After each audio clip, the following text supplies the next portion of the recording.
Nous avons ce soir notre frère Fernand Legrand avec nous. Nous lui souhaitons la bienvenue et je lui laisse directement la parole.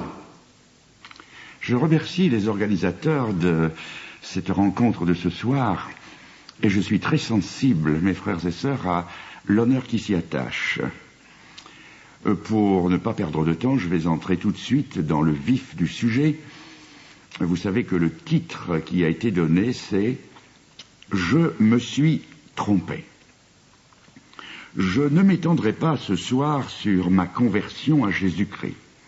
Je l'ai fait dans une brochure qui a été éditée une bonne dizaine de fois à des milliers d'exemplaires. Selon la tradition catholique, j'ai été baptisé du baptême non biblique des nourrissons. J'ai suivi le catéchisme, mais très tôt je me suis détaché de tout ce qui était religieux. Et c'est à l'âge de 20 ans que, prenant conscience, ou plutôt connaissance de la Bible, je me suis repenti de ma vie passée, j'ai cru en Jésus comme sauveur personnel, et je suis né de nouveau par le Saint-Esprit. Ma vie en a été radicalement transformée. Je me suis mis à faire le tour des églises, sans oublier celle de mes origines. Messe de minuit, prêche des pères franciscains, et dialogue avec le curé et le vicaire de la paroisse, mais aussi découverte des milieux charismatiques appelés alors pentecôtistes. Ma première rencontre avec eux m'a laissé des sentiments mitigés. Au milieu du culte, une femme s'est emballée dans une louange interminable, répétitive, sur un mode véhément, jusqu'à ce qu'une voix vienne se superposer à la sienne. Ouvrant les yeux, j'ai vu le pasteur qui, visiblement contrarié, faisait tous ses efforts pour ramener cette adoratrice à plus de modération et lui demandant même de s'arrêter. L'instant d'après, un homme encore jeune rendait grâce à Dieu avec des termes mesurés, une remarquable maîtrise de soi, une élévation spirituelle qui m'a fait du bien et dont je me souviens encore aujourd'hui. En fait, ce que j'avais observé dans ces premiers jours de ma conversion, c'était l'échantillon de tout ce que j'allais rencontrer à tous les niveaux de ma recherche charismatique. Le pire et le meilleur, l'erreur et la vérité, imbriquées l'une dans l'autre. Un pasteur, collègue de celui dont je viens de parler, est venu me voir et il me parla des dons de l'esprit, des miracles dans son église, à commencer par la résurrection de sa femme qui était morte et que le Seigneur avait ramenée à la vie. Tout cela m'impressionnait favorablement car, dans ma foi toute neuve, je n'avais aucune peine à croire à la puissance de Dieu. Il ne me serait d'ailleurs pas venu à l'esprit de mettre en doute le témoignage de ce serviteur de Dieu si pondéré d'apparence. Il me parla de son baptême, ou plutôt de son expérience du baptême de l'Esprit et du renouveau de son ministère. Cela m'enthousiasmait, moi qui voulais servir le bon maître qui m'avait tant aimé et donné sa vie pour me sauver.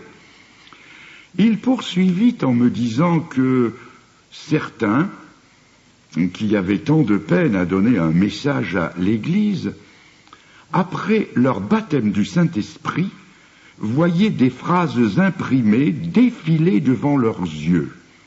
Ils n'avaient dès lors plus qu'à lire le texte à haute voix. Là, j'avoue que, malgré mon estime pour lui et toute la confiance qu'il m'inspirait, j'ai quelque peu tout sauté intérieurement. Ne poussait-il pas le bouchon un peu loin ? Sur ces entrefaites, j'avais amené à la réunion un homme jeune, dont la mère était devenue partiellement paralysée en le mettant au monde. L'ayant encouragé à lire les évangiles, il avait remarqué les nombreux miracles qu'y faisait le Seigneur. Puisqu'il était au début d'une naissance spirituelle, le Seigneur, pensait-il, pouvait défaire le handicap qu'avait causé à sa mère sa naissance physique. N'ayant personnellement aucune expérience dans ce domaine, j'en ai parlé au pasteur.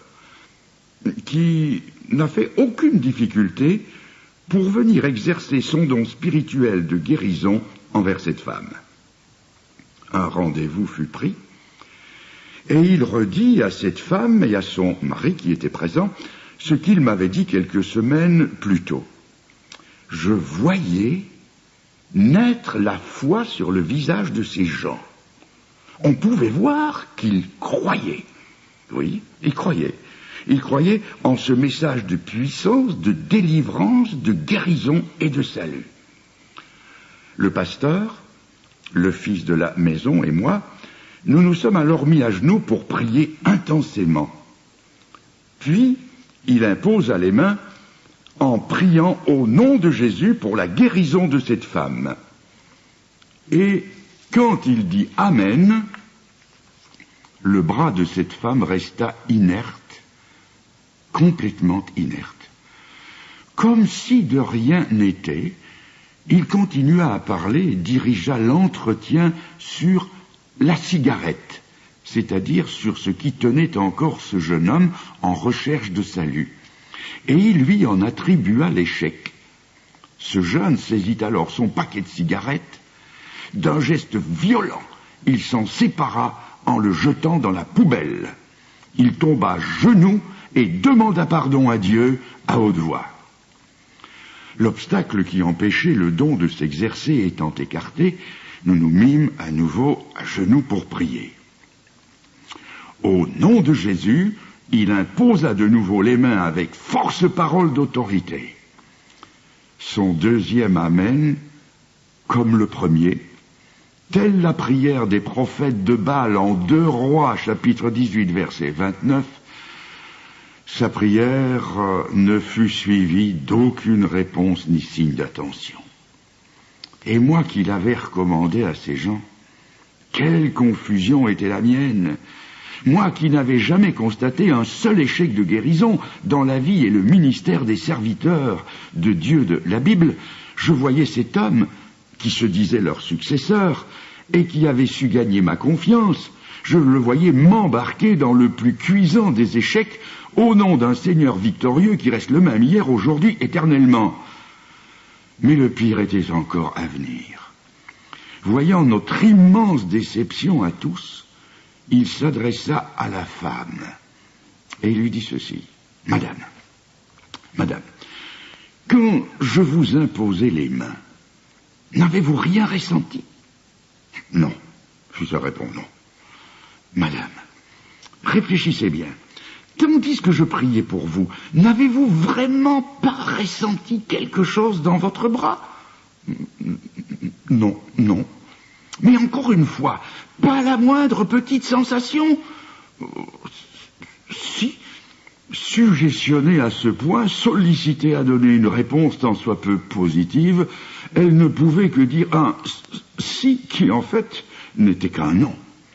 Mais voilà, cria-t-il, voilà, vous l'avez ressenti. Le Seigneur a commencé son œuvre de guérison en vous. Continuez à croire en lui et vous serez guéris. Ah, mes amis, je ne peux pas vous décrire dans quel état de déconfiture j'ai quitté ces gens qui, d'ailleurs, ne m'ont plus jamais ouvert leurs portes. Lors du retour dans la voiture, le pasteur, le plus naturellement du monde, m'a révélé que, sur la cheminée du salon, il avait aperçu un jeu de cartes. De la sorte, il inventait un nouvel interdit pour se sortir de ce lamentable échec. Ce n'est que plus tard que j'ai compris que cet honorable ministre de l'Évangile employait en fait des arguments de charlatan. Dans ces jours-là, il me convainquit de l'accompagner jusqu'à Reims où, m'assurait-il, il y avait un réveil, des guérisons et des manifestations extraordinaires de l'esprit. J'y suis allé avec lui, mais je n'ai rien vu de tout cela. Rien de rien, je vous l'assure. Et pourtant, ce n'était pas le désir de voir qui me manquait. Le dernier soir devait se terminer en apothéose par une réunion spéciale de guérison pour les malades. Il y avait là, ce soir-là, le cas dramatique d'une jeune personne confinée dans un fauteuil roulant. Elle fut portée sur l'estrade. Un silence total tomba sur l'assemblée, tandis que des mains se levaient vers le ciel, et que d'autres mains, celles d'éminents serviteurs de Dieu, tous revêtus du don de guérison, se posaient sur la tête de la malheureuse jeune fille. Des prières fusèrent de toutes parts, ardentes, allant crescendo, pathétiques, tout au nom de Jésus, et augmentées de commandements au Saint-Esprit, pour qu'éclate sa puissance en ce jour comme autrefois. Hélas, 1000 fois hélas, pas plus dans cet épisode que dans le précédent, il n'y a eu ni voix, ni réponse, ni signe d'attention. Moi, je me sentais honteux comme un renard qu'une poule aurait pris. J'aurais voulu rentrer sous terre. Le seul côté positif, c'est que de ces rencontres est née chez moi une réflexion en profondeur. J'ai commencé à me poser des questions et à en poser à ces amis dont les prétentions spirituelles commençaient à m'apparaître comme très prétentieuses. Le temps passant, je me suis enhardi à leur faire part de mes questions, de mes découvertes et de mes doutes quant à leur méthode et à certains points de leur doctrine. Nos relations restaient très cordiales et même très fraternelles. Après tout, j'épousais assez de leurs idées pour qu'ils m'invitent à prêcher dans leurs églises. Ils appréciaient beaucoup, semble-t-il, les messages du jeune prédicateur en herbe que j'étais. Par contre, ils appréciaient moins mes interrogations. Je m'apercevais que les sujets dont ils parlaient le plus étaient ceux qu'ils ne connaissaient que par ouï-dire, et que leur référence à l'écriture allait parfois à contresens de ce qu'on pouvait trouver dans l'écriture. Souvent même, j'avais l'impression que le flou était cultivé à dessein. En voici un exemple. J'avais découvert en étudiant ma Bible que le baptême du Saint-Esprit auquel on faisait tant référence n'était pas du tout présenté dans la Bible comme dans l'Assemblée. M'entretenant un jour avec le pasteur dont je viens de parler, je lui ai fait remarquer que le seul texte de la Bible, où le Saint-Esprit nous explique son baptême, je dis bien explique. Donc le seul texte de la Bible qui nous explique son baptême, c'est 1 Corinthiens chapitre 12, verset 13. Et je voudrais que vous tous, mes auditeurs, vous n'oubliez jamais cette référence. Alors c'est 1 Corinthiens 12, verset 13. Je répète, 1 Corinthiens 12, verset 13. 1 Corinthiens 12, verset 13. C'est la seule explication que nous ayons, et il nous y est dit que tous, oui, tous sans exception, tous nous avons été baptisés dans un seul esprit pourquoi? Pour former un seul corps, le corps de Christ, donc pour être incorporés dans l'Église. La seule réponse, la seule explication que nous ayons dans toute la Bible sur le baptême du Saint-Esprit, c'est celle-là. Cher frère, lui ai-je dit, ce n'est pas du tout ce que vous m'en avez dit. Il a alors tenté de me dire qu'il fallait faire une différence entre le baptême de l'Esprit et le baptême dans l'Esprit. Et quand je lui ai demandé des explications, il s'est montré incapable de m'expliquer son explication. Forcément, parce qu'il n'y en avait aucune autre possible que celle de 1 Corinthiens 12, 13. C'est pour former un seul corps que nous avons tous été baptisés dans un seul esprit. Ce que je viens de raconter, et qui appartient à un passé déjà lointain, vient de se renouveler voici quelques mois.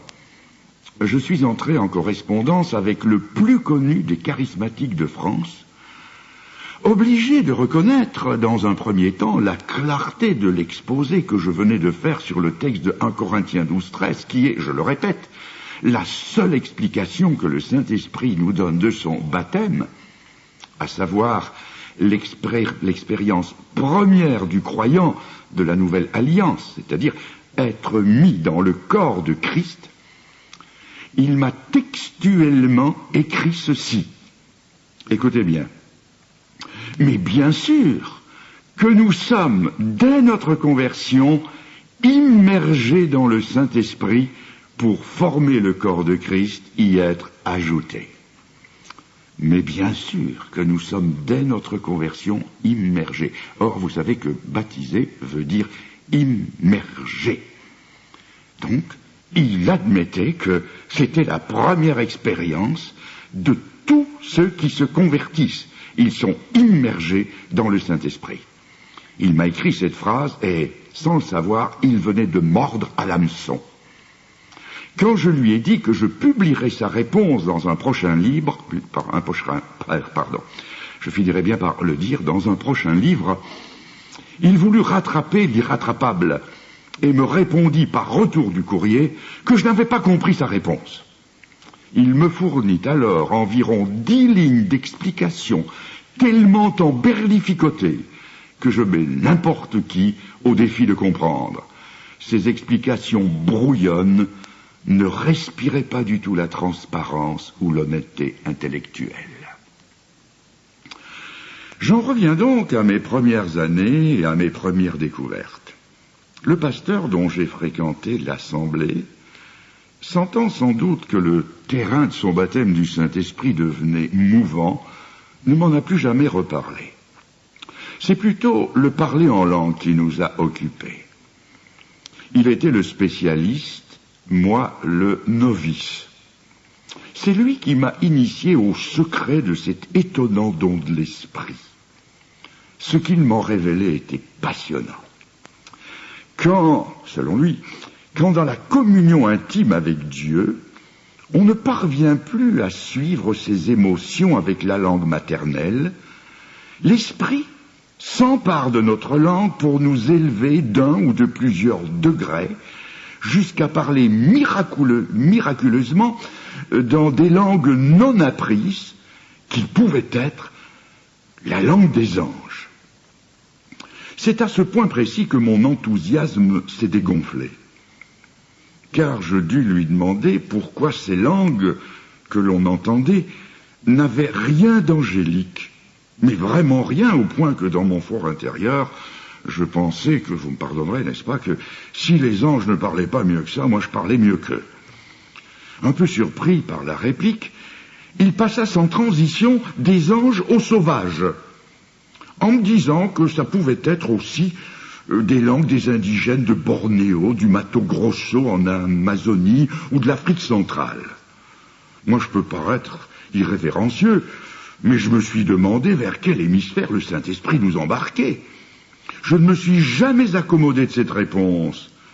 Comment des langues 10 fois plus rudimentaires pouvaient-elles exprimer ce que le français, l'une des langues les plus complètes et les plus riches du monde, ne pouvait pas faire? Cela m'a paru comme un non-sens de taille et une réponse pas très honnête à une remarque pertinente. Et je vous assure que le capital confiance était dès lors sérieusement entamé. Une fois encore, il m'a entraîné dans une courtoise confrontation qu'il avait organisée sur le thème du baptême du Saint-Esprit entre pasteurs de son bord et des pasteurs du bord opposé. Hélas, ses amis ne firent vraiment pas le poids. Leur doctrine n'avait pas de corps, pas de consistance, et elle se désagrégeait à mesure que se déroulait le débat pour dériver dans la théologie dite de l'expérience. Après tant d'années, je me souviens encore de cette phrase qui leur fut adressée: « Rien ne sert de mettre une locomotive sous pression si les rails ne tiennent pas. » Une dernière fois, je parlerai de ce frère pasteur qui eut une autre confrontation sur le même sujet avec un serviteur de Dieu des assemblées dites darbistes. Cet homme semblait avoir avalé une Bible tant il la connaissait bien. L'ami fut balayé sur son terrain de prédilection. Tout terrible que soit la conclusion, je vous la livre. Il poussa la Bible de côté et dit: Sur le plan biblique, vous avez raison, mais je ne peux pas renier une expérience. Tout était là, dans le geste et dans la parole. La Bible refermée, mise de côté, et l'expérience mise en avant. Il y a quelques mois, c'est moi qui ai refait la même expérience. J'ai posé à mon interlocuteur cette question. Quand dans votre assemblée, un parler en langue est interprété, de quoi s'agit-il? Je ne posais pas la question parce que je ne connaissais pas la réponse, mais pour avoir de sa propre bouche une réponse nette qui ne laissa aucune place à l'ambiguïté. C'était selon lui, dans l'interprétation, une parole d'encouragement ou de connaissance, une prophétie, une exhortation, une révélation, une évangélisation, etc. En bref, c'était une parole adressée aux hommes présents. Je lui ai alors cité de mémoire 1 Corinthiens 14, verset 2. Il faut retenir aussi cela. Celui qui parle en langue ne parle pas aux hommes, mais à Dieu. Or, il venait de me dire que c'était aux hommes que la parole en langue s'adressait dans son interprétation. Mais j'avais beau lui citer ce texte capital, il restait imperméable à la parole de Dieu. Alors j'ai fait un pas de plus. J'ai ouvert la Bible et je lui ai fait lire le texte plusieurs fois. Il semblait ne pas comprendre, puis tout à coup, le déclic s'est fait. Il a compris que ce qui se faisait dans son église, sous le couvert du miraculeux, n'était pas conforme à la parole de Dieu. C'est-à-dire que chez lui, chez eux, par le moyen des langues, on parlait aux hommes, puisque l'interprétation était un message aux hommes. Il venait de me dire une évangélisation, un coup d'encouragement, alors que le Saint-Esprit, selon le Saint-Esprit plutôt, celui qui parlait en langue ne parlait pas aux hommes.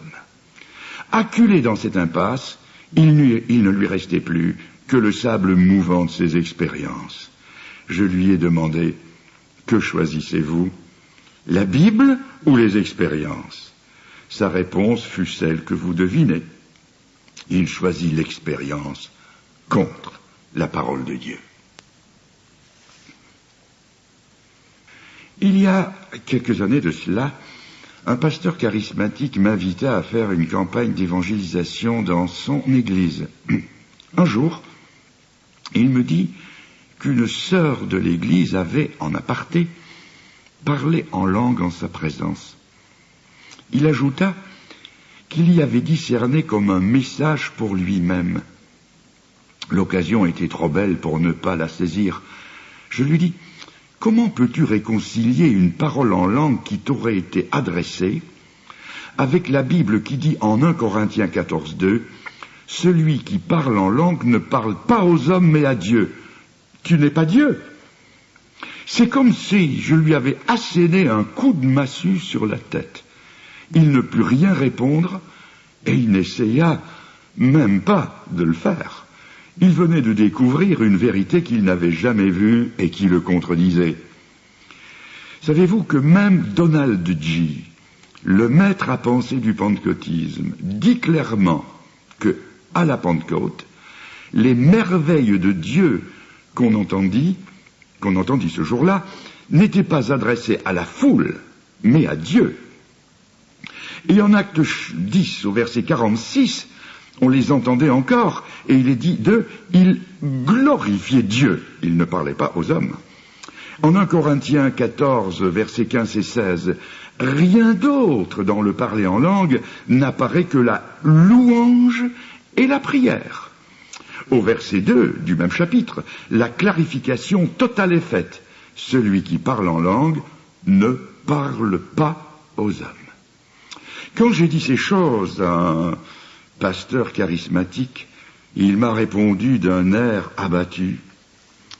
Quand cette parole de Paul a commencé à circuler dans nos assemblées, ça a fait l'effet d'une bombe.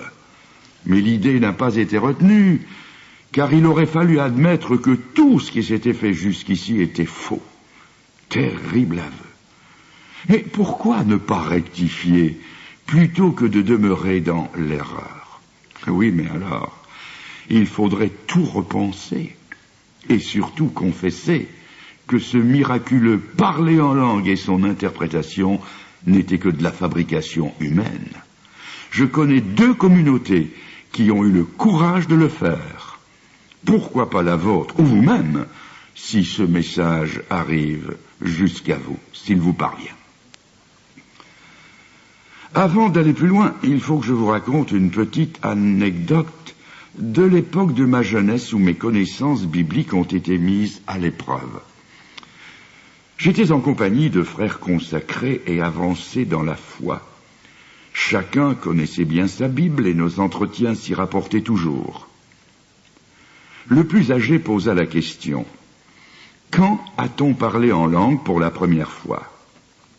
Les réponses fusèrent spontanément et toutes pareilles, à la Pentecôte. Nous en étions si sûrs. Eh bien non. C'est à la tour de Babel. J'étais un brin vexé. Comment n'y avais-je pas pensé? Cette fois, mon oreille était accrochée pour de bon, et je n'oublierai jamais l'explication qui suivit. La diversité des langues à la tour de Babel était un jugement. Oui, un jugement. Et il y a dans la Bible la loi ou la règle de la première mention. Cela veut dire qu'une vérité qui est mentionnée une première fois gardera sa signification initiale jusqu'au bout. En chemin, elle pourra se charger de sens, se développer, s'enrichir, mais sa valeur de départ ne s'annulera pas. Est-ce donc possible que le parler en langue portait en soi une idée de jugement? Vite, je suis allé voir ce qu'en disait le texte qui s'y rapporte. À mon grand étonnement, j'ai vu que le texte de base, repris par Paul, se trouve en Ésaïe 28, verset 11. Texte que Paul, porté par l'Esprit, reprend librement en 1 Corinthiens 14, 21. C'est par des lèvres d'étrangers que je parlerai à ce peuple. Et la citation d'Ésaïe continue par une précision qui confirme que le jugement est bel et bien contenu dans le parler en langue, afin qu'en marchant il tombe et se brise, afin qu'il soit enlacé et pris. Ça, mes amis charismatiques ne me l'avaient jamais dit. Peut-être ne le savaient-ils pas eux-mêmes. Tout à coup, je me suis venu qu'au jour de la Pentecôte, les langues qui sont descendues séparément sur chacun étaient de feu. Or, le feu est un symbole du jugement. C'est ce que dit Ésaïe 66, versets 15 et 16. « Voici l'Éternel arrive dans un feu. Il convertit sa colère en brasier et ses menaces en flammes de feu. C'est par le feu qu'il exerce ses jugements. » Et même si certains de ces effets sont purificateurs, le sens du jugement se retrouve partout dans le feu. Quand je suis allé ouvrir ma vieille concordance Strong, j'ai trouvé que dans le Nouveau Testament, le feu, dans son sens figuré, se trouve 63 fois, et, sans exception, dans le sens du jugement. Me sont alors revenues à l'esprit ces paroles bien connues de Jean-Baptiste. Lui, Jésus, vous baptisera du Saint-Esprit et de feu. Je me suis souvenu que cet ami qui nous avait mis sur les traces des langues de feu avait aussi expliqué que dans la même situation, Marc, Jean et Acte 1 parlent du baptême du Saint-Esprit, mais omettent de parler du baptême de feu. Et que seuls Matthieu et Luc le font. Mais pourquoi? Parce que dans ces deux récits, Matthieu et Luc, les pharisiens, les opposants sont là, présents, cités dans le contexte, et c'est à leur adresse que le baptême de feu est mentionné. Les ennemis du Seigneur étant absents du contexte de Marc, Jean et Acte 1, le baptême de feu et le jugement sont aussi absents. Et c'est Jean-Baptiste lui-même qui en donne l'interprétation. Il amassera son blé dans le grenier, c'est le baptême du Saint-Esprit, et il brûlera la paille dans le feu, c'est le baptême de feu. Et pour éviter toute spéculation, il parle 3 fois de ce feu dans le texte qui s'y rapporte, donc Matthieu 3, versets 7 à 12, et il désigne ce feu comme étant le feu qui ne s'éteint point et non pas comme un quelconque enthousiasme ou revêtement de puissance. Je me suis aussi rappelé que la bonne nouvelle porte en elle-même cette notion de jugement, et c'est 2 Corinthiens 2, verset 16 qui le dit. L'évangile est pour les uns une odeur de vie, et pour les autres une odeur de mort donnant la mort. Et comme le parler en langue ici était aussi confronté à 2 catégories de personnes, il produisait aussi ces 2 résultats opposés. Chaque fois que j'ai demandé des explications à mes amis charismatiques, j'étais perçu comme eux comme une mouche d'orage qui les agaçait.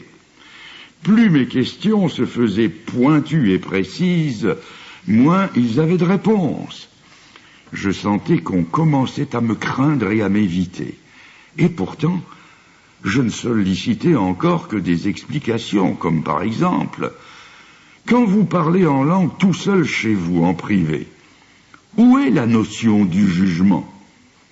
Et à qui fait-il signe, puisqu'il n'y a personne d'autre que vous sur place? De mon côté, il y a eu des réactions en chaîne, car une découverte me conduisait à une autre. Je me suis aperçu que j'avais surtout cru par ouï dire, par des témoignages saupoudrés de quelques versets isolés, tirés de leur contexte et surtout de citations incomplètes.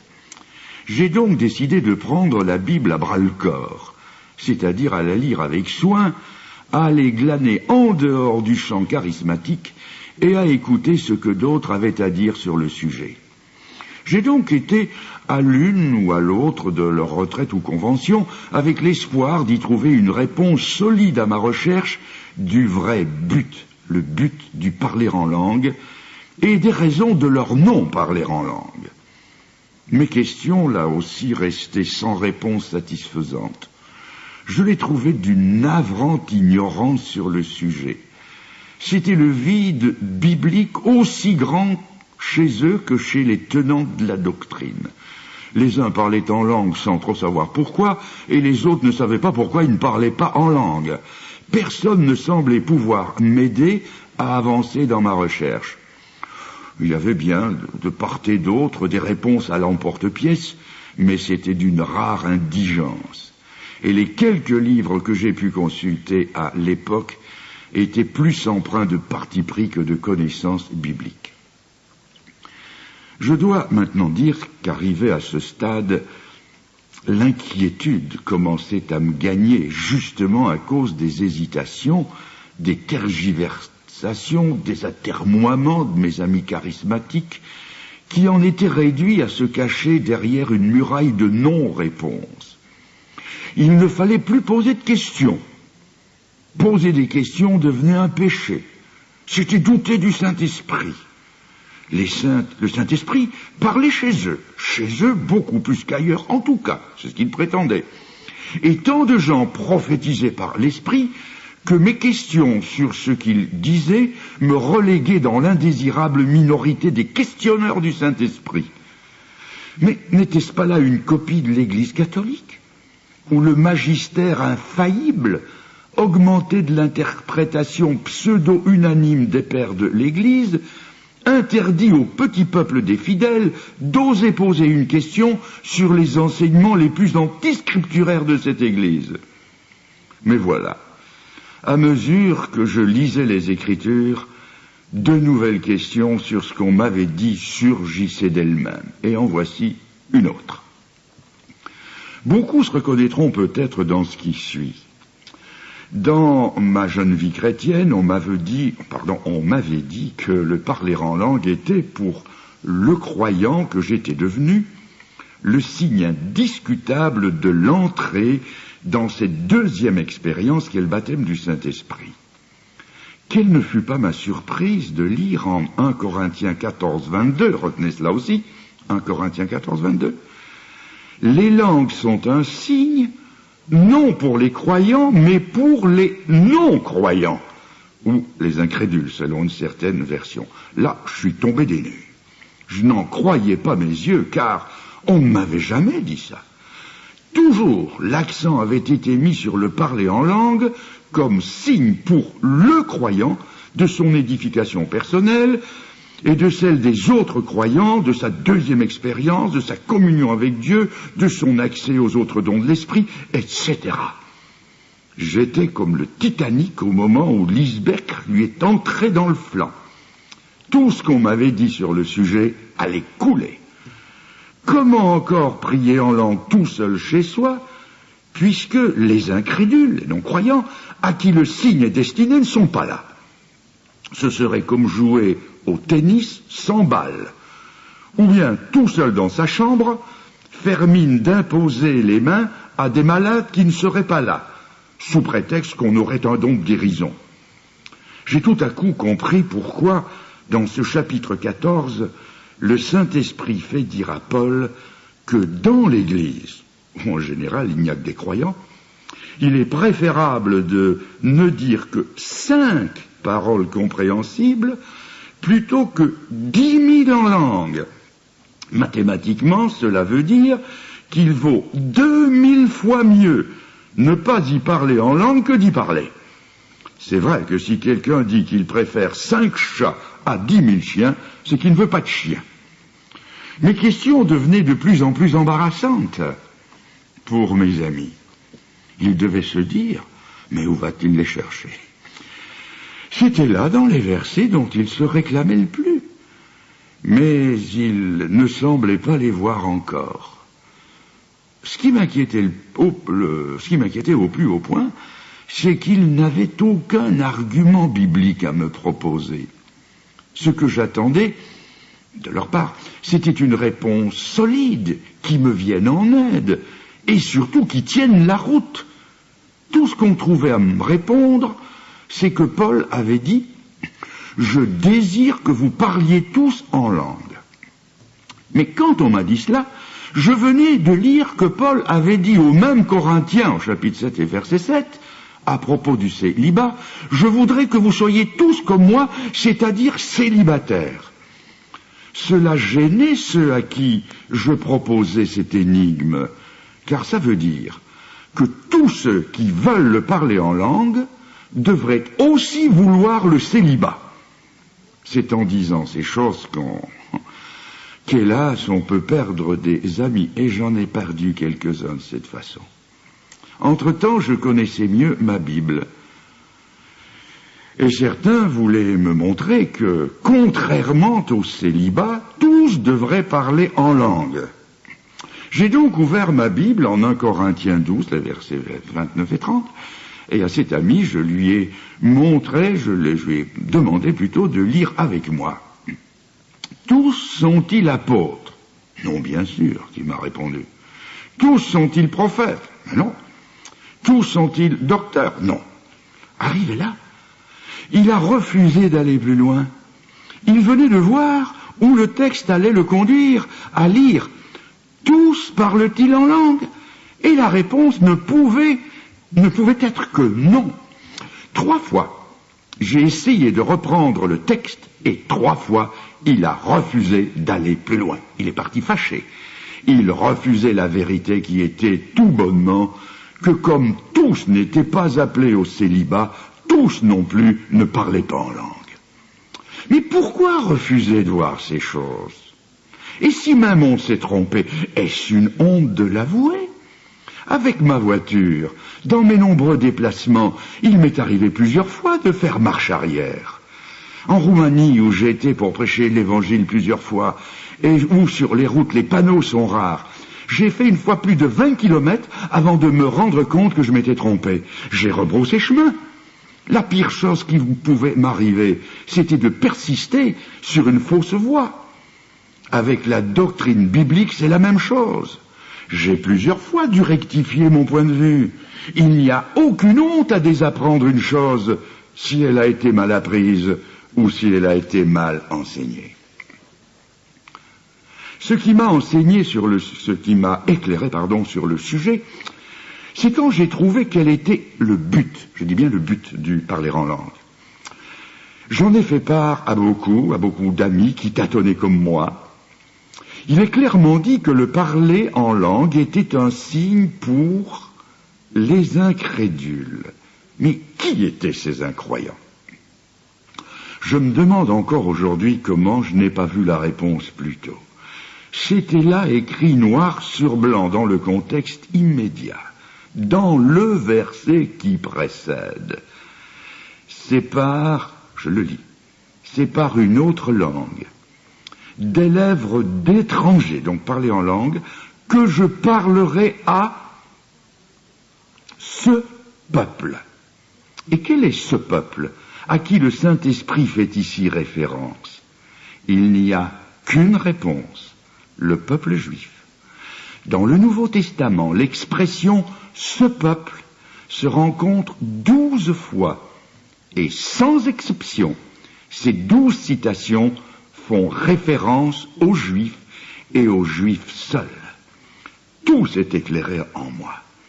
Je tenais là la réponse capitale à toutes mes questions. Le don du parler en langue était le signe pour les Juifs qu'à partir de la Pentecôte, l'Église allait être composée de gens de toute langue, tout peuple, toute nation, toute tribu. Et c'est exactement ce que Pierre a dit en acte 2. Quand à la suite du parler en langue, on lui a demandé ce que cela voulait dire, le Saint-Esprit a mis dans sa bouche ces paroles-ci. C'est ici l'accomplissement de la parole du prophète Joël. Je répandrai mon esprit sur qui? Sur Israël seulement? Non, je répandrai mon esprit sur toute chair, sur tout peuple, ce qui revient à dire, je répandrai mon esprit sur toutes les langues, tous les peuples, toutes les nations, toutes les tribus du monde. Et le parler en langue étrangère en est le grand signe. Et c'est justement sur ce point précis qu'Israël était incrédule. Toute l'incrédulité d'Israël, depuis Jonas en particulier, jusqu'aux Juifs des temps apostoliques et aux apôtres eux-mêmes, est résumée par ce texte de 1 Thessaloniciens 2, versets 14 et 16 à 16, qui dévoile en même temps la nature de cette incroyance. Écoutez, 1 Thessaloniciens 2, chapitre 14, verset 16, ces Juifs qui sont ennemis de tous les hommes, qui nous empêchent de parler aux païens pour qu'ils soient sauvés, qui mettent le comble à leurs péchés, mais la colère a fini par les atteindre.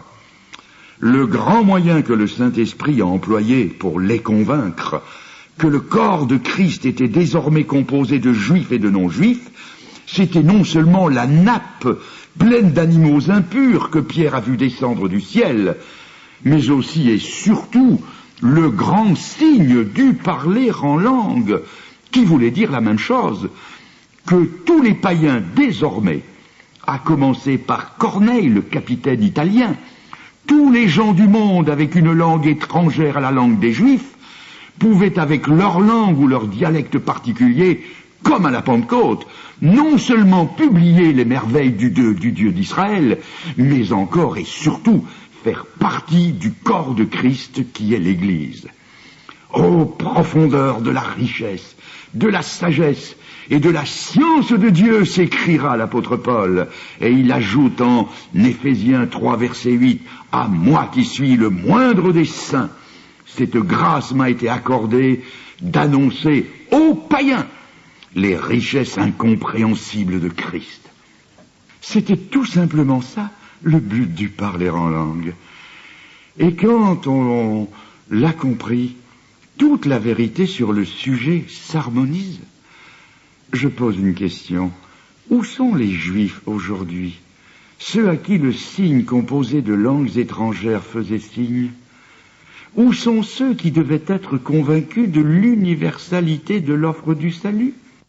Bien que le Saint-Esprit a employé pour les convaincre que le corps de Christ était désormais composé de juifs et de non-juifs, c'était non seulement la nappe pleine d'animaux impurs que Pierre a vu descendre du ciel, mais aussi et surtout le grand signe du parler en langue, qui voulait dire la même chose, que tous les païens désormais, à commencer par Corneille, le capitaine italien, tous les gens du monde avec une langue étrangère à la langue des Juifs, pouvaient avec leur langue ou leur dialecte particulier, comme à la Pentecôte, non seulement publier les merveilles du Dieu d'Israël, mais encore et surtout faire partie du corps de Christ qui est l'Église. Ô profondeur de la richesse, de la sagesse et de la science de Dieu, s'écrira l'apôtre Paul, et il ajoute en Éphésiens 3, verset 8, « À moi qui suis le moindre des saints, cette grâce m'a été accordée d'annoncer aux païens les richesses incompréhensibles de Christ. » C'était tout simplement ça, le but du parler en langue.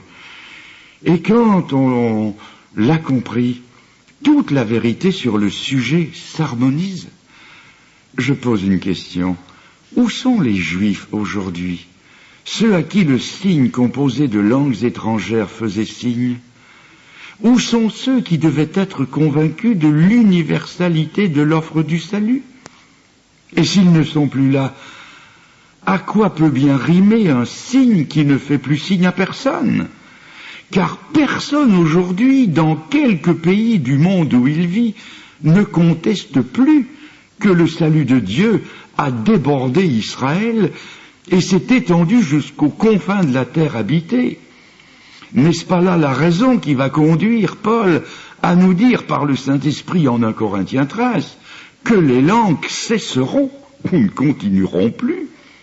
C'est un autre sujet, mais déjà la question est posée. Les étoiles, comme chacun le sait, sont des signes dans le ciel qui ne sont visibles et utiles que la nuit. Elles disparaissent avec le lever du soleil. De même, le parler en langue était un signe qui n'était utile qu'à l'obscurantisme et l'incrédulité d'Israël par rapport à la vocation des païens. Une fois la lumière entièrement faite sur la chose, à quoi bon perpétuer un signe que tout le monde a saisi? Le Saint-Esprit n'a pas continué à donner à Pierre la vision de la nappe pleine d'animaux impurs, et Pierre n'a pu rechercher cette vision. Une fois la chose bien comprise, la nappe a été retirée dans le ciel et n'a plus jamais réapparu. Elle n'était plus nécessaire, et il en est de même avec le parler en langue. J'ai essayé de partager avec mes frères charismatiques une autre question qui troublait plusieurs d'entre nous. Alors qu'à la Pentecôte, on comprenait tout ce qui se disait en langue, dans nos églises aujourd'hui, on ne comprend plus. Là, plus d'hésitation. J'ai reçu une réponse sur le champ. Il y aurait, paraît-il, 2 sortes de parler en langue. Celui de la Pentecôte que tout le monde a compris, et celui qui s'exerçait en Suisse, comme à Corinthe, ou comme le dit Paul au chapitre 14 et verset 3, où personne ne comprend. Cette réponse m'a satisfait tout un temps. Mais j'avais été tellement échaudé sur les points dont je viens de vous parler, que je commençais à mettre en doute la crédibilité même de ceux à qui je m'étais adressé pour avoir des réponses bibliques à mes questions. En relisant le livre des Actes, je n'y ai pas trouvé une glossolalie différente de celle de Corinthe. Luc, l'auteur du livre des Actes, se sert des mêmes mots que Paul dans son épître aux Corinthiens. Et comme le livre de Luc a été écrit après celui de Paul, Luc était donc parfaitement au courant de ce que disait Paul. Et cela d'autant plus que le médecin bien-aimé, comme il est appelé, était un membre de son équipe missionnaire. Si donc il y avait une différence entre les deux parler en langue, Luc n'aurait pas manqué de le signaler pour éviter la confusion. Mais il ne le fait pas. Il en parle comme Paul en parle, et il emploie les mêmes mots pour parler de la même chose. C'est le glossa, dans un cas comme dans l'autre. De plus, en relisant avec soin ce qu'en dit Paul aux Corinthiens au chapitre 14 et verset 10, on trouve qu'il a en vue lui aussi des langues aussi connues que celles dont Luc parle, puisqu'il dit ceci, suivez bien, aussi nombreuses que puissent être les langues, aussi nombreuses que, je reprends, n'est-ce pas, et ça vous aidera même si je fais une reprise, aussi nombreuses que puissent être dans le monde les diverses langues. Il s'agit donc bien, dans la pensée de Paul, de langues humaines et qui sont dans le monde, comme le dit Luc. et non pas d'un langage extatique et incompréhensible. Mais alors, d'où vient qu'on avait compris celle de la Pentecôte et qu'on ne comprenait plus celle des Corinthiens? En y réfléchissant, et ça m'a pris du temps, tout à coup, la lumière s'est faite. C'était tellement simple, tellement évident que je me suis dit à moi-même, mon pauvre ami, ce que tu peux être bête, bête à lier, de ne pas avoir compris ça plus vite. En acte 2, 15 pays et peuples, dont 15 langues ou dialectes sont cités. Et comme tous ces juifs qui étaient montés à leur fête annuelle venaient de ces pays-là, ils ont tous compris. Ce n'est pas sorcier, me suis-je dit, puisque les 15 peuples, avec leurs 15 langues, avaient aussi 15 oreilles différentes pour les comprendre. C'est facile, c'est compréhensible. L'émission était surnaturelle, mais la réception était naturelle. Supposons, je dis bien supposons, qu'il y ait eu là, à la Pentecôte, 15 Corinthiens munis de 15 enregistreurs portatifs, et que tous les 15 aient enregistré séparément ces 15 parlés en langue que l'on comprenait si bien à Jérusalem, et que rentrés dans leur église à Corinthe, ils y aient fait entendre ces 15 cassettes aux Corinthiens de l'endroit qui ne parlaient guère que le grec. L'inévitable conclusion aurait été celle de Paul. Nul ne comprend. Et pourtant, c'eût été le même parler en langue que l'on comprenait quelques jours plus tôt. Mais forcément qu'on n'aurait pas pu les comprendre, puisqu'à Corinthe, il n'y avait plus personne pour comprendre 14 de ces 15 langues. Allons encore plus loin. Si ces cassettes traversant les siècles étaient entendues de nos jours dans des églises à Paris, Londres, Madrid, Brazzaville, Yaoundé, Lomé, Bruxelles, Dakar, New York ou Pékin, le résultat serait le même. Ces 15 langues qui furent comprises à Jérusalem, personne aujourd'hui, pas plus qu'à Corinthe, personne ne les comprendrait. Inversement, imaginons que l'on ait transporté en Boeing 447 toute l'église de Corinthe à Jérusalem.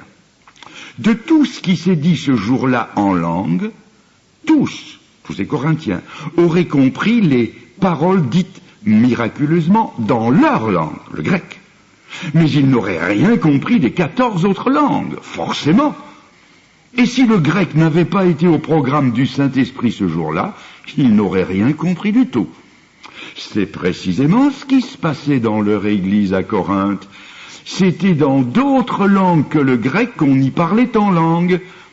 Personne n'y comprenait rien, non pas parce que c'était un langage extatique, un autre type de parler en langue ou la langue des anges, mais tout simplement parce que c'était pas du grec. Ce qui s'y disait leur était aussi inaccessible que de téléphoner en lingala ou en chinois à quelqu'un qui ne comprend que le français. Le parler en langue était donc bel et bien des langues réelles et existantes. Ainsi, le nul ne comprend, manipulé de la sorte, devient un camouflage bien commode qui enlève jusqu'au désir de vérification. Baragouiner à n'importe quoi incompréhensible, c'est être spirituel. Essayer de comprendre le côté caché des cartes serait un manque de spiritualité, certains allant jusqu'à dire que c'est pécher contre le Saint-Esprit.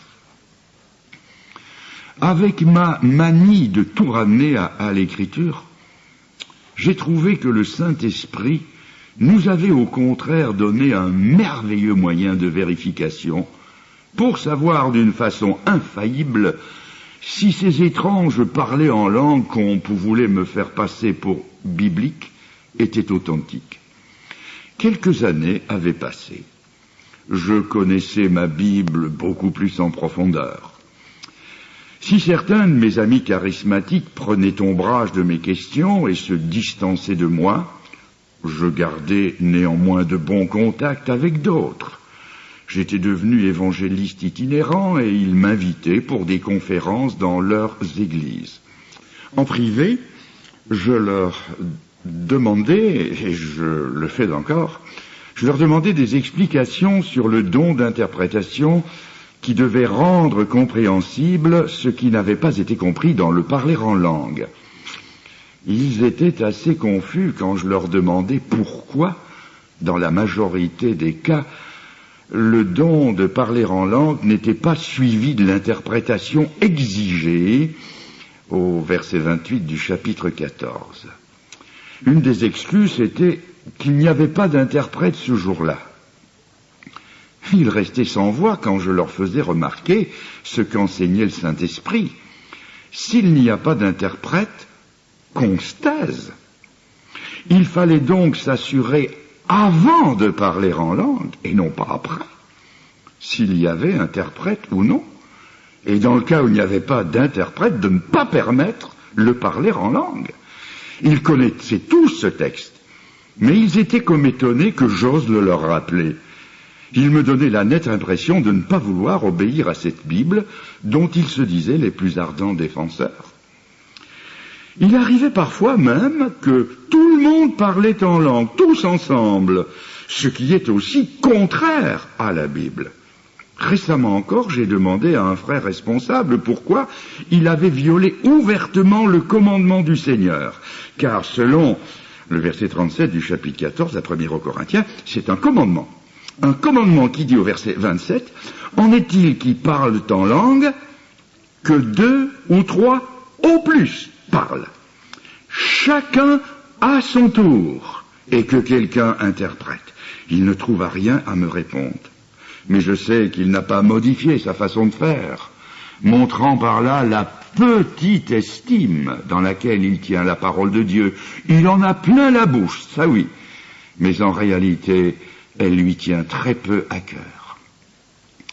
J'en viens maintenant à ce qui m'a valu toutes les inimitiés, les ruptures et jusqu'à des haines terribles. J'ai fait savoir à ses amis que je détenais les preuves que l'exercice de leur don de l'esprit n'était que fabrication humaine. La vérification du parler en langue se fait par l'autre don, non moins miraculeux, qui lui est associé, celui de l'interprétation. C'est ici que la tricherie est dévoilée. Je ne peux pas vous raconter toutes mes expériences dans ce domaine. Cela me prendrait trop de temps. Mais en voici quelques-unes. Comment un court chant en langue est-il devenu un message fleuve dans l'interprétation? Comment les paroles interprétées sont-elles, comment les paroles interprétées sont-elles des messages aux hommes alors que l'Esprit dit que celui qui parle en langue ne parle pas aux hommes, mais à Dieu?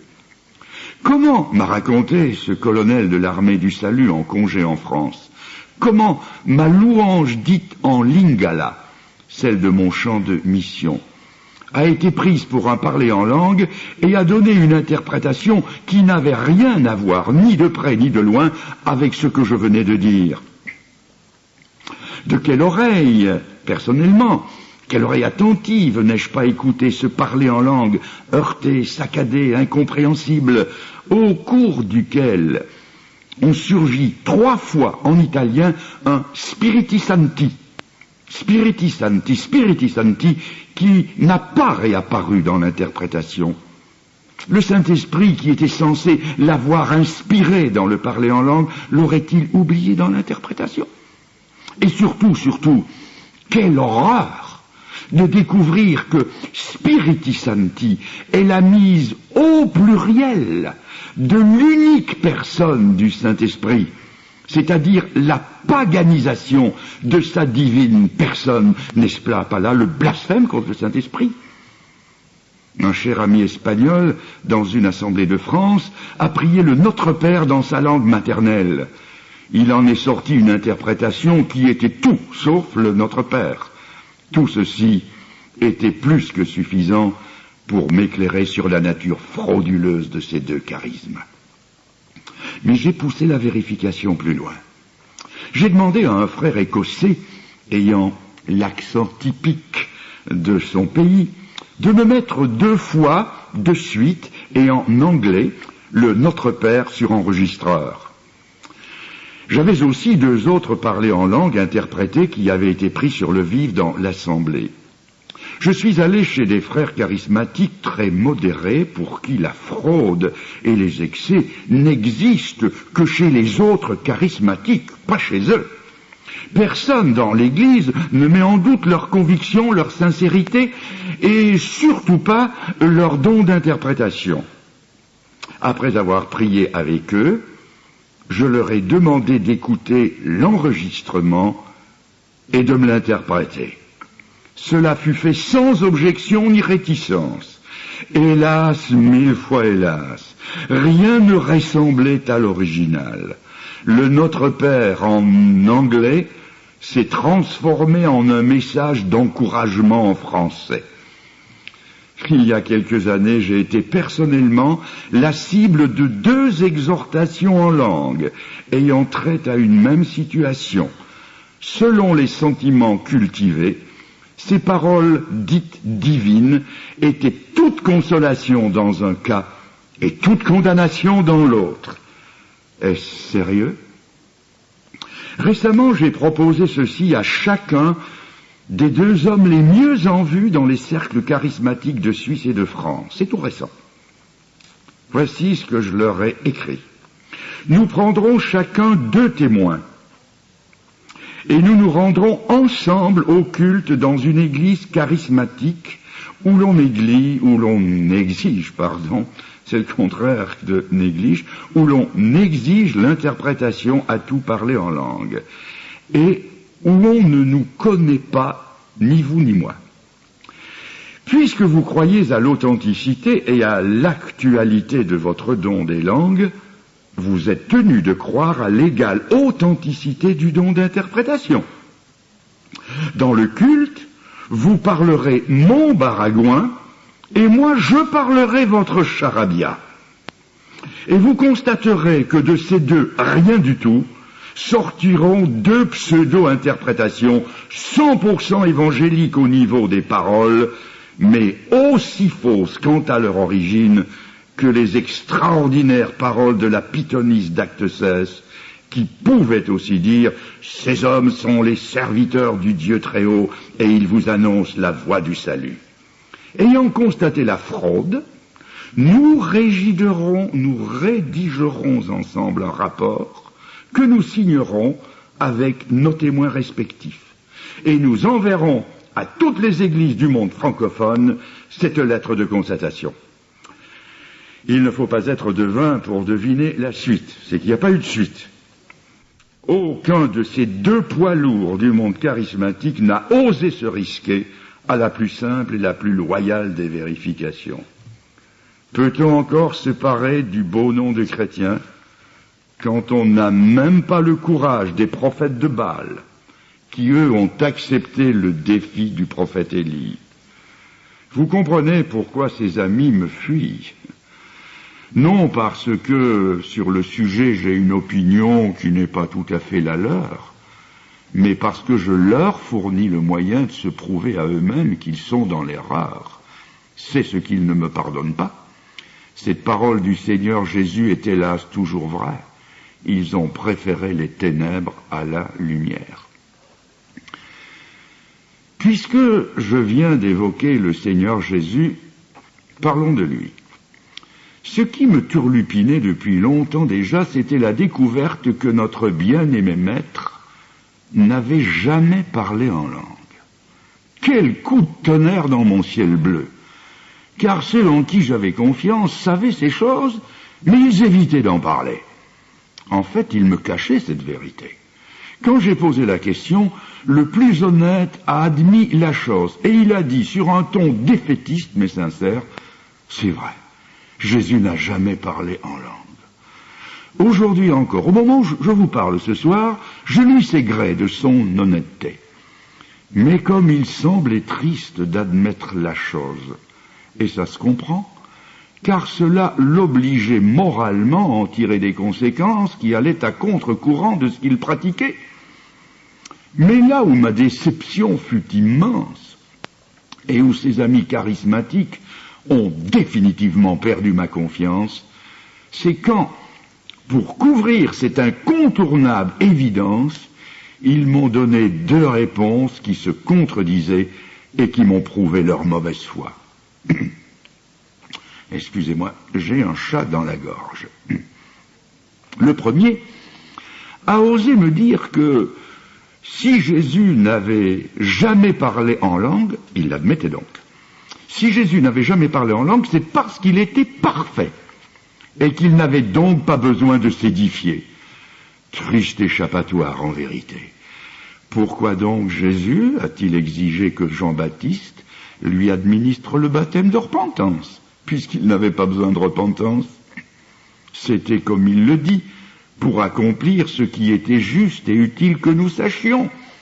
Si donc notre divin modèle n'a jamais parlé en langue, c'est parce que, contrairement à la repentance, la quasi-totalité de son Église n'en aurait jamais besoin. Et l'histoire le confirme, puisque le mouvement des langues ne date que du début de ce siècle. La deuxième dérobade est pire que la première. Faisant fi du silence de l'Écriture, certains m'ont dit, à l'inverse de l'autre, on ne peut pas imaginer un seul instant que Jésus n'ait jamais parlé en langue. Certainement qu'il l'a fait, car tout ce que Jésus a dit n'est pas dans la Bible. Étions-nous là pour l'entendre parler en langue quand il priait tout seul la nuit entière sur la montagne? Étions-nous là quand, en agonie, il priait à Gethsémanè? Étions-nous là quand il présentait avec de grands cris, avec des larmes, des prières et des supplications à celui qui pouvait le sauver? Inouï, inouï, pauvres amis, réduits à justifier leur erreur par de nouvelles erreurs et à dépasser la Bible. Il suffirait de poursuivre. Étions-nous là quand il enseignait à ses disciples la corédemption de Marie? Étions-nous là quand il leur expliquait le purgatoire? Étions-nous là quand il leur recommandait l'usage des indulgences? Dangereuse réflexion que celle-là. En 1 Corinthiens 12, on trouve la liste des 9 dons de l'esprit que voici: sagesse, connaissance, foi, guérison, opération de miracles, prophétie, discernement des esprits, diversité de langues et interprétation. Jésus les avait tous, et il les a tous exercés, sauf le don des langues, et cela va de soi, son associé naturel, l'interprétation. S'il ne l'a pas fait, c'est qu'il n'y avait pas lieu de le faire. Mais pourquoi? Parce que jusqu'ici, son évangile ne s'étendait qu'aux brebis perdues de la nation d'Israël. Souvenez-vous, il avait même défendu à ses disciples d'aller vers les païens, c'est-à-dire vers les langues étrangères. L'aspect multilinguistique de son œuvre rédemptrice restait secret. Il n'était pas encore question de peuples, de tribus, de nations et de langues. Rien ou presque rien dans ses paroles ne laissait voir la dimension internationale de son salut. Jusque-là, rien ne pouvait hérisser les Juifs et les rendre jaloux des grâces accordées aux païens, puisqu'il n'était pas encore question ni des langues étrangères dont ils étaient porteurs. Le don des langues, signe de leur intégration dans le plan de Dieu, n'avait donc pas encore sa raison d'être. Jésus ne dévoilera le parler en langue, encore à venir, qu'une seule fois, tout à la fin de son ministère envers Israël. Il est donc maintenant hautement significatif de voir quand il en parle. Dans la foulée de la phrase qui précède, « Allez par tout le monde ». Ce qui déclenche le parler en langue, c'est le fameux « à toute créature », c'est-à-dire à toute langue, tribu, nation, peuple. Les étroites limites d'un nationalisme juif borné vont voler en éclats. Mais Jésus sait que ce peuple juif, ne va pas comprendre et qu'il va mettre tout en œuvre pour que l'évangile ne soit pas annoncé aux gens d'autres langues. Jésus va donc donner à ses disciples, et pour ce peuple juif, le signe le mieux approprié: le parler en langues étrangères, le seul que d'entre tous les autres signes il n'avait pas eu à exercer. Ce silence dans la vie de Jésus nous instruit mieux que beaucoup de paroles. Il confirme que le but du don des langues est conforme à ce qu'en disent Paul et Pierre, à savoir que c'était le signe pour le peuple juif incrédule face à la vocation des païens. Que Dieu, selon Joël 2, verset 28, Dieu répandait désormais son esprit, non pas sur Israël seulement, mais sur toute chair, sur quiconque, en un mot sur les peuples, les nations, les tribus aux langues étrangères. Saint Augustin, l'un des pères de l'Église, avait bien saisi le but du parler en langue. Voici ce qu'il en dit. C'étaient des signes appropriés à cette époque.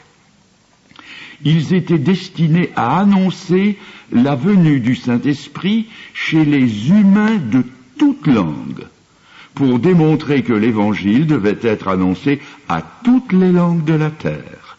Cette chose arriva pour annoncer quelque chose, puis disparut aussi. Puis disparut.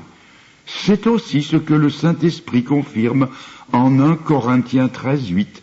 Les langues ne continueront pas.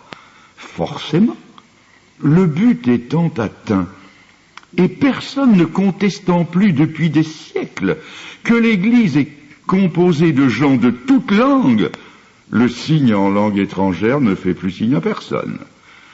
C'est aussi terminé que l'inspiration des Écritures, car ce don aussi a cessé.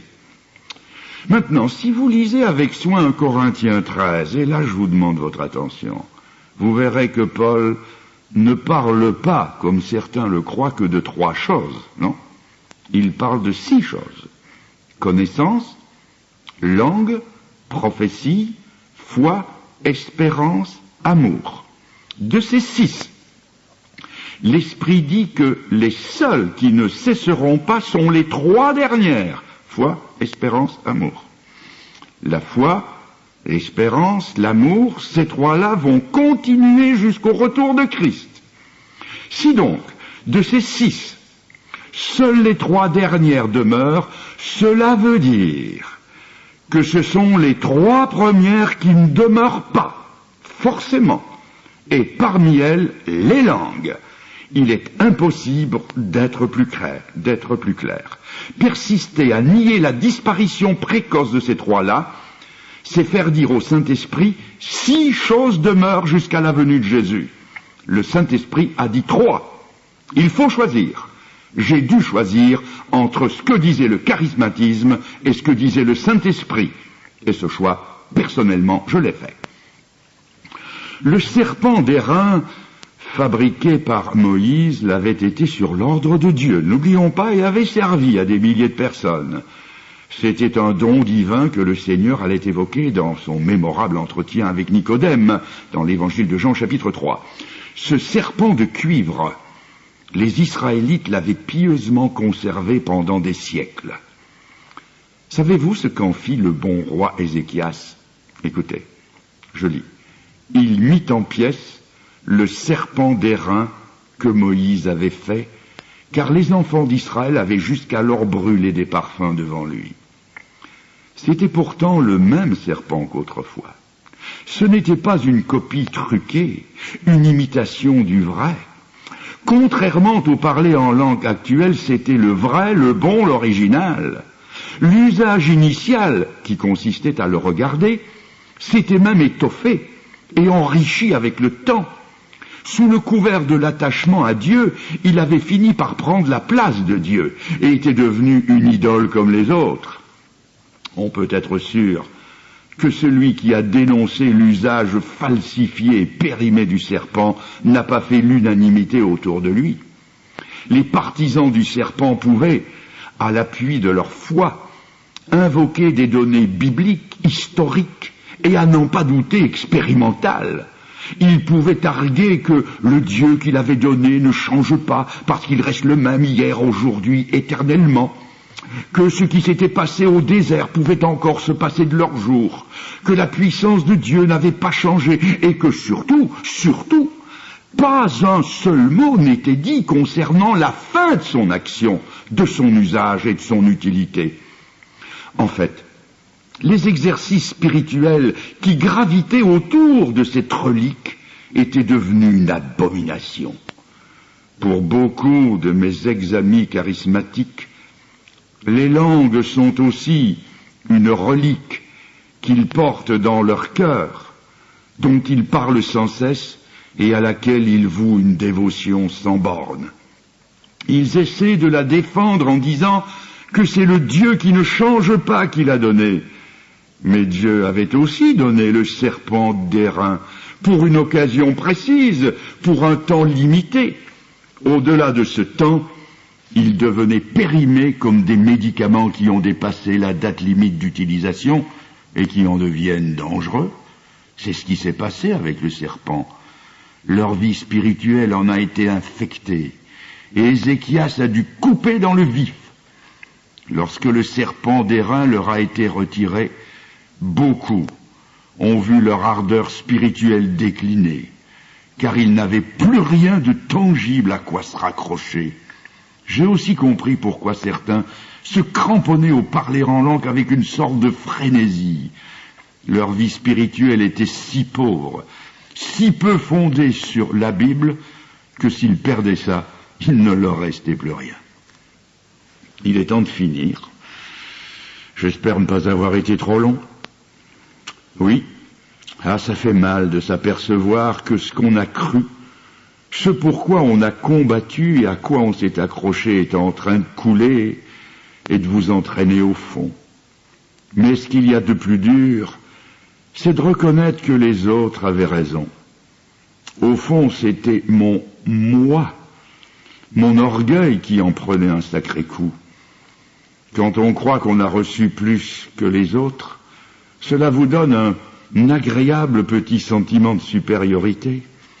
S'apercevoir ensuite que ceux qu'on a regardés de haut en savent plus que vous et sont sur un terrain plus solide que le vôtre, je vous assure que ça fait mal.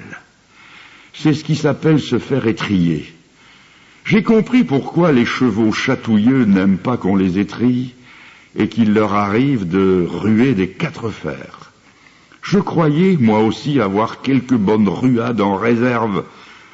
Malheureusement, j'avais une sorte de Lucky Luke spirituel sur le dos, et au lieu de lui faire vider les étriers, c'est lui qui m'a dompté.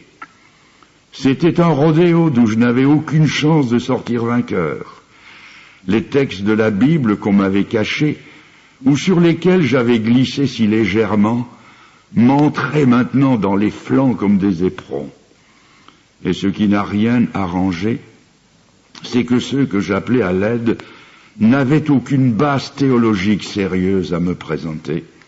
Tout tournait autour de sentiments, d'émotions, de visions, d'extase, de révélations et d'expériences, tout en ayant bien soin de passer sous silence d'innombrables expériences négatives, dont certaines confinaient au blasphème et à l'imposture. J'ai donc moi aussi brûlé mon serpent d'airain. Je n'ai rien perdu au change, au contraire, parce que la vérité n'aliène pas, elle libère. Et c'est cette liberté qui vient de la vérité que je souhaite à tous ceux, vous tous qui êtes présents, vous toutes qui m'écoutez à cet instant, et je vous rappellerai cette extraordinaire promesse: nous avons tout pleinement en Christ. Ne disons pas comme un disciple: Seigneur, fais-nous voir le Père, et cela nous suffit. Ça sous-entend: Seigneur, tu ne nous suffis pas, il faut aller au-delà de toi, aller dans le Père des expériences, dans le Saint-Esprit. Mais non, nous avons tout pleinement en Christ. Mes chers amis, que Dieu vous bénisse. Amen.